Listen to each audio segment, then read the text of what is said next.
Have you never experienced the feeling of being targeted by government agents, yet you have nothing to reproach yourself for? I am Pascal Tréfinguet, I'm French, I live in Brazil, and we will discuss about the deep state. You are a good citizen, even involved in human rights movements. Of course, you hate pedophilia.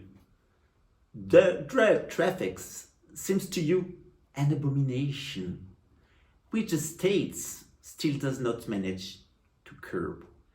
You are well integrated in your community. You are used to vote, despite of your disappointments. No one has really complained about you. But yet, do you sometimes feel targeted, listened to, spied on through your cameras? Do you sometimes feel that your life is slipping away from you? Are people around you behave in ways you don't understand? Even your loved ones. What's happening? Let's talk about it now. If you are a criminal, no problem. Worry about. It is certainly a police department or an intelligence service that is observing you with the mandate of a judge and that intends to solve an investigation concerning you. Let's see how it serves us on daily basis to defend freedom, but let's also see that there is an evil, really evil deep state involved in pedophilia, drug trafficking, and political assassinations. It is necessary to make the difference between these two sides of the coins before condemning the use of psychotronics. Contrary to what Anonymous and QAnon imagine, the deep state is in no way evil. The deep state refers to all the officials, whether Republicans, Democrats, liberals, libertarians, or even socialists, who, within our institutions, regardless of the administration, ensure the defense of the Union and the safeguarding of our freedoms guaranteed by the Constitution of the United States of America and the amendments. There is, however, within the deep state, an infernal colony linked to mafia networks, pedophilia, drug trafficking, and also political assassinations. The so-called dark state is exactly the opposite of the normal one.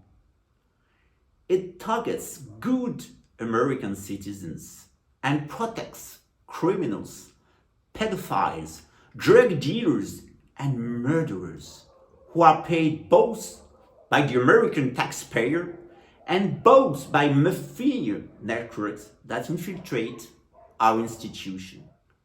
The psychotronics allow to listen to you and influence your behavior through what is called synthetic hypnosis.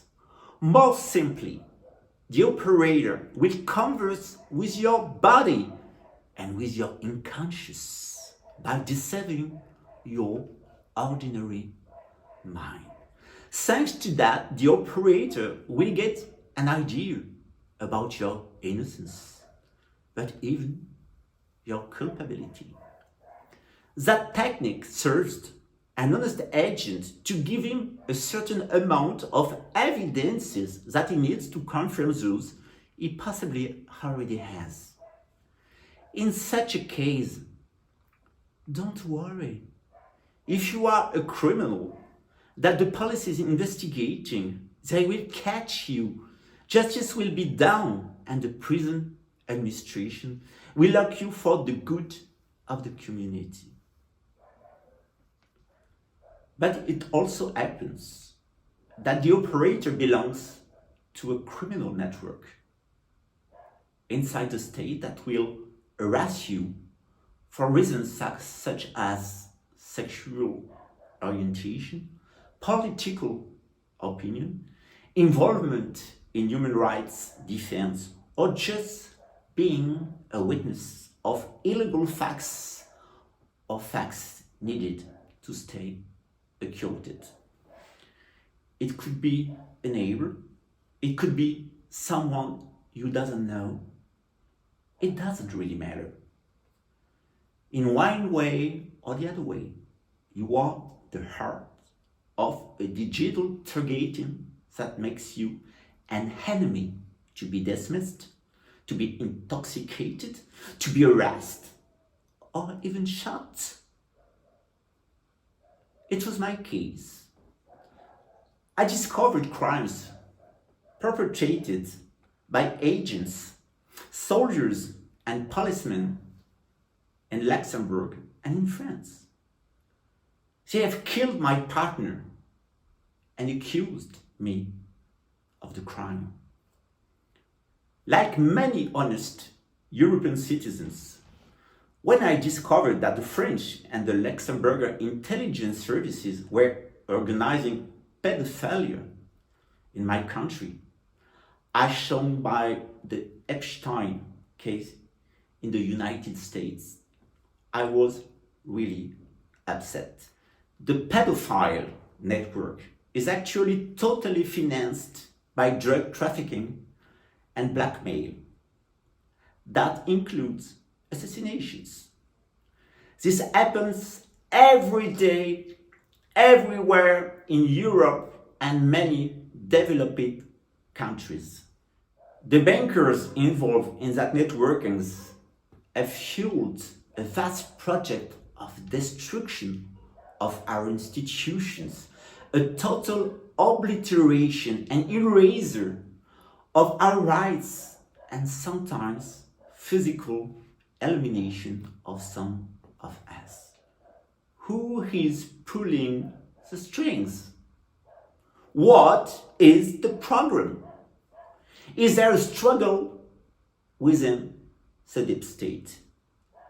Or are QAnon and Anonymous part of a vast psychological operation of intoxication designed to protect powerful pedophiles, important drug dealers, and a vast political conspiracy against the United States of America and its citizens? See you soon.